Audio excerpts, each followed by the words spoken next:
Yo no me imaginaba que fuese tan duro.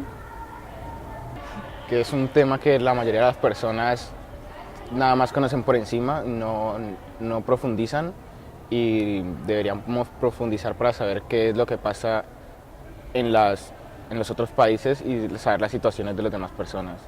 Tu no penses que aquí això et pot passar ni a altres països i això encara està succeint i és molt diferent i no t'ho imagines ni res. Les coses que va explicar van ser molt dures i molt impactants i la seva vida és digna d'explicar, la veritat. Bueno, a mí me parece un testimonio bastante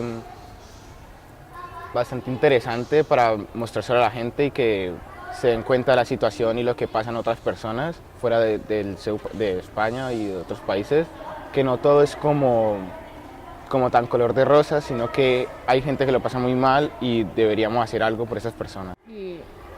O sigui, ell volia lluitar pel seu país, però va pensar que si es quedava allà moriria i la seva vida no hagués servit per res. I va pensar que preferia marxar, però ell pensa que si algun dia el seu país entrés en guerra, ell preferiria tornar per lluitar pel seu país.